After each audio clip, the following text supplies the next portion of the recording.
Hey guys, I wanted to come in here and share about something that felt like God's been prompting me a long time to share this, but I have just realized how much I've been in agreement with the spirit of fear, and He's been convicting me about that. And so, as I've been repenting and coming out of agreement with the spirit of fear, just kind of asking Him okay, Lord, well, where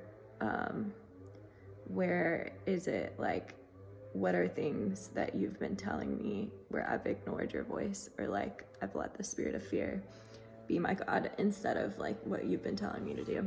And so with that, He brought me back to this project I worked on in college, and I'm gonna share about it in another video, but I just wanted to explain why I'm sharing it first.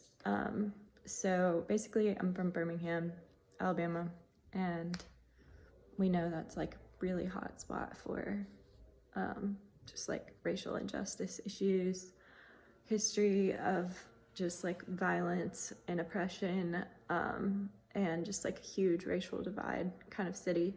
Even still, we have some blended neighborhoods, but there's a lot of segregation and just division, very racialized society here. So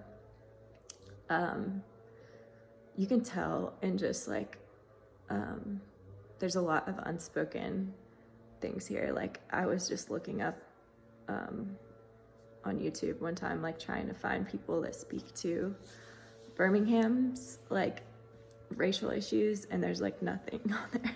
It's really bare, because I think it's just a really scary topic here to begin to speak to. But again, that's just the spirit of fear. And I think once we start seeing the things in between us as spiritual, and as spirit of fear, spirit of unforgiveness, spirit of anger, or spirit of pride, these things can get between our humanness and our mutual we're both made by God, and we're humans are made in God's image. And I think if we can get back to that place, then you can begin this conversation of okay, well, where what went wrong.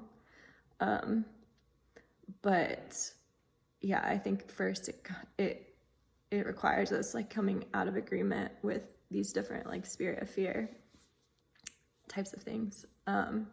So I studied sociology and community development in school, and through that I had to take 2 research methods classes that were absolutely treacherous.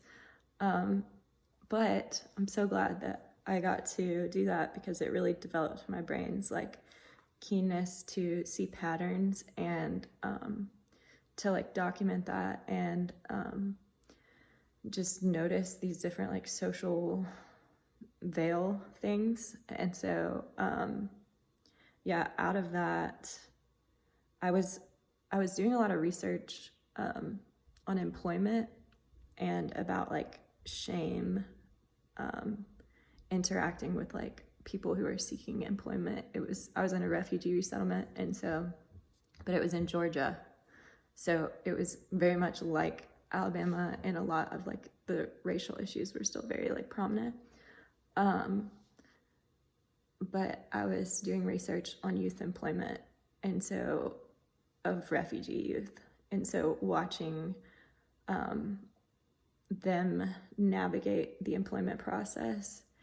And I think that kind of spoke a lot to these patterns that God had me see, and just developed this idea out of it. But yeah, I want to share this map with you all. Sorry, I yawn all the time. But yeah, I just wanted to kind of prepare you for why I'm sharing it. And yeah, I just think if we each were to take a little step into that question of am I in agreement with the spirit of fear here? Have I not spoken to this because of the spirit of fear?